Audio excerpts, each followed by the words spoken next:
Tonight on Murrow News 8, the ASWSU president responds to a fraternity's insensitive skit. And more updates on the Jason Gesser resignation. Did his resignation sit well with his accuser? And has WSU kept their promises when it comes to their budgeting responsibilities? Murrow News 8 starts now.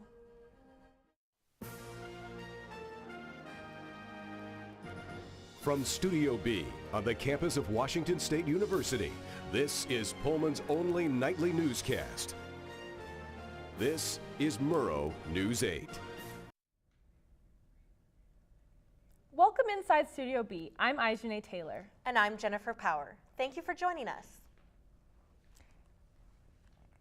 Today we heard from ASWSU and other administration in response to the frustrations expressed by the Pacific Islander community concerning cultural appropriation from the members of Phi Gamma Delta fraternity. Emma Jerome joins us live from the Q to explain their reactions. A video sent out on Snapchat and Twitter showed members of Phi Gamma Delta fraternity singing and dancing in grass skirts on Monday. The video received major backlash, and the National Organization of Phi Gamma Delta fraternity even sent the House a letter saying that it did not align with their mission, vision, or values. The fraternity has released a public apology to the Pacific Islander community, but will be required to complete cultural competency training. Has the administration or student government responded at all? Yes, Aijane, President Savannah Rogers of ASWSU released a statement on Twitter saying, quote, "The safety and well-being of our students and the Cougar community is our paramount duty as leaders. It will always be the priority of our administration." The release went on to urge students, faculty, and staff to attend cultural competency training. Reporting live from the Cub, I'm Emma Jerome, Murrow News 8. Thank you, Emma. Yesterday, Jason Gesser announced his resignation from the Cougar Athletic Fund after mounting allegations of sexual misconduct and assault. Former WSU volleyball player Alyssa Wold, who accused him of sexually assaulting her, responded to his resignation. She says, quote, "It's been a long and difficult 48 hours and an even more difficult 3 years. I'm extremely happy to see that Jason has resigned his position of influence and power at WSU. It's a relief to know that no young woman will be subjected to Mr. Gesser's actions and abuse of power. I pray he gets the help he needs and that his family can move forward." WSU took major steps in reducing the financial deficit during the 2018 fiscal year. Jasmine Durachi joins us live with more on how they did and what's next. So much, Aijane and Jenny. Well, last year, Washington State University implemented the Fiscal Health Initiative to meet the goal of achieving a balanced budget by 2020. And earlier this week, WSU announced that the budget plan is running ahead of schedule. The WSU Fiscal Health Initiative aims to make up for the university spending more money than it received each of the last 4 years. Last year, WSU spent $30 million more than it received in revenue. Expenses came from projects including the expanding of classroom space, the Elson S. Floyd College of Medicine, WSU Everett, new athletics facilities, and the new art museum. Now, the university aims to lower that annual spending deficit to $20 million this year and $10 million next year, allowing the balance to even out by 2020. The 3-year plan also calls on all areas of the university to reduce spending by 2.5% this year. Even though the goal originally called for WSU to reduce spending by $10 million this year, the university lowered it by $22 million, surpassing the goal by more than double. You do the things that you can do immediately, and the things that are the easiest things to do. It's those out years, years 2 and 3, which are going to be more challenging for us. WSU President Kirk Schulz says everyone in the university did an outstanding job of working together to address the current financial situation. Reporting from Pullman, Washington, I'm Jasmine Durachi, Murrow News 8. Thank you, Jasmine. Last year, President Kirk Schulz decided to discontinue the Performing Arts program due to budget cuts. So I went out to get an update on different programs on campus, how they now fill the void.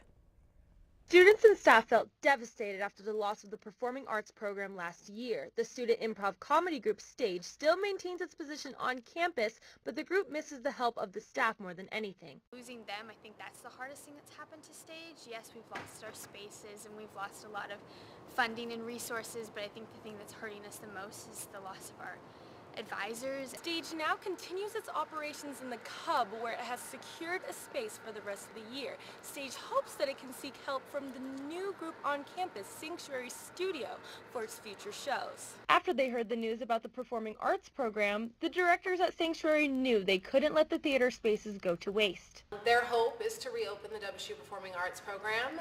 Whether that's a few years from now or what, we don't know, but we do know that's their goal. So until they're able to do that, it is our hope to keep this available for everyone and the students in the community and our dancers as well, just to keep the arts around in such a small town. With the help of groups like Sanctuary, ASWSU, and student involvement, groups like Stage can stay active outside of the performing arts program. This year it's not about being bitter anymore, it's about growing and recreating this legacy that they had when the theater department did exist. Sanctuary will lease the theaters in Daggy Hall until the end of the school year and hopes to continue using the spaces until WSU chooses to reopen the performing arts department.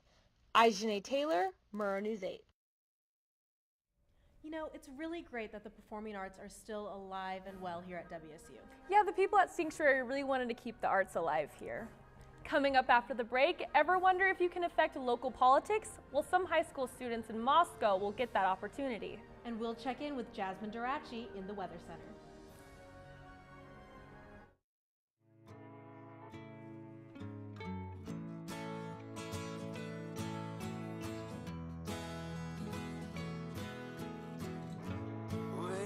Tell him that I've begun to dream of things to come, and tell the trees not to look for me. I'm going to find some peace of mind. Wake the sun. Wake the sun, wake the sun, wake the sun.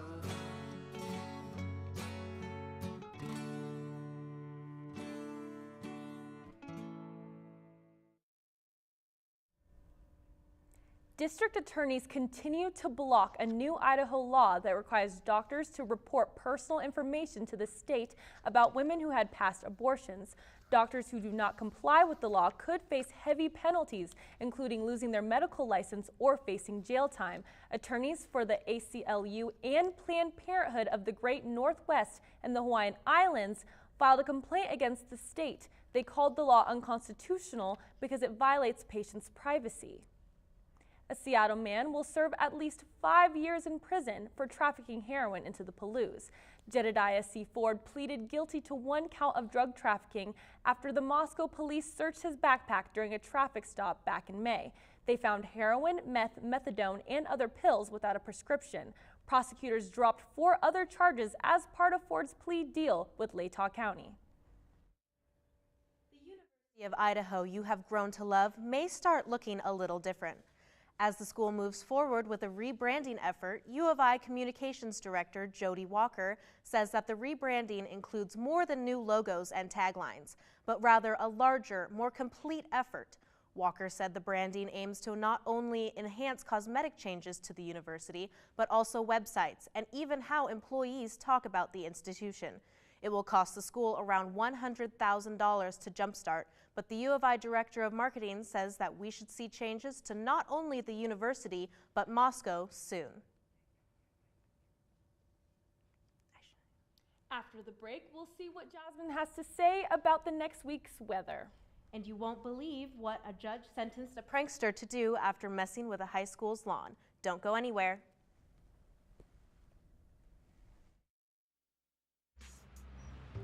I'm one unlucky guy. The chance of being involved in a robbery is 1 in 757. The chances of being struck by lightning. 1 in 750,000. Please fasten your seatbelts for unexpected turbulence. The chances of being a victim in an airline crash? 1 in 29 million. Hey, could I get some peanuts? The chances of being involved in a car crash are far greater than lightning strikes and plane crashes. And if you are texting while driving, your risk of crash increases 23 times. Now, I may be an unlucky guy, but I don't have to be part of that statistic, and neither do you. Drive responsibly.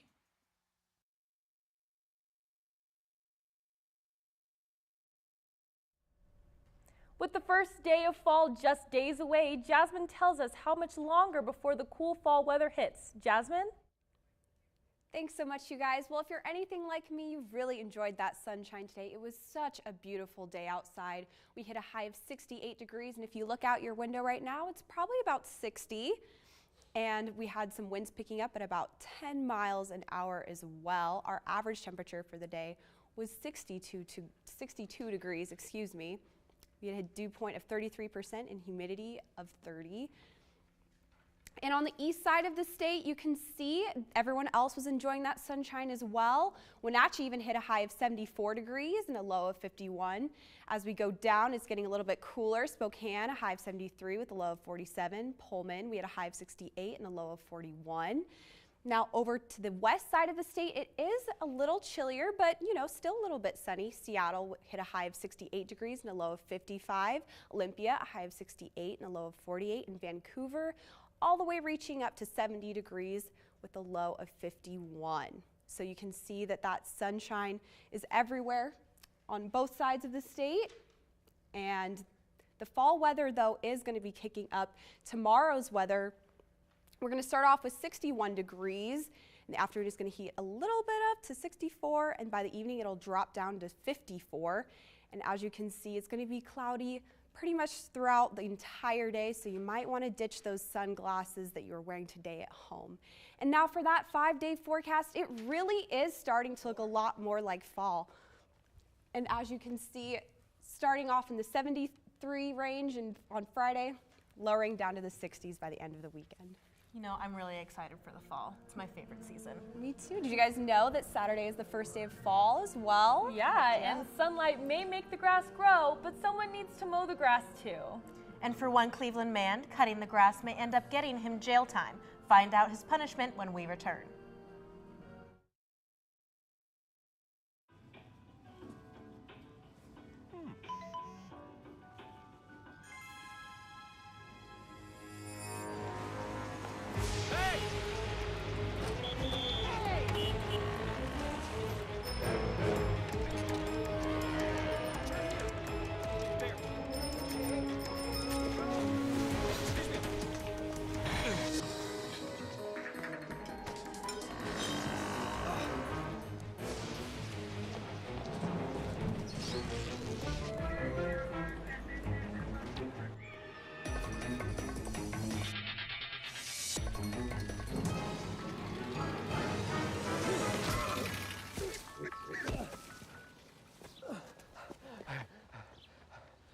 So, same time next week? Well, of course. Put away a few bucks, feel like $1 million. For free tips to help you save, go to Feed the Pig. Does the punishment fit the crime? Well, for one Cleveland man, he will soon find out. Cody Scott mowed obscenities onto the field at Fairport Harding High School. Judge Michael Cicconetti, who often gets clever with his punishments, gave Scott the choice of either serving jail time or he could mow the lawn he damaged with an engineless push mower. The judge also jokingly considered having Scott run padless drills with the high school football team's defensive line. Scott agreed to mow the field, but the judge also ordered Scott to get his GED. Well, what choice would you guys have made? Would you use the push mower or maybe run drills with the team? It sounds like that judge just does not mess around. It's true. Thank you for watching. We hope you enjoyed your time with us. Come back every weeknight at 7 and 10 p.m. And don't forget to follow us on Facebook and Twitter. Take care, Pullman, and good night.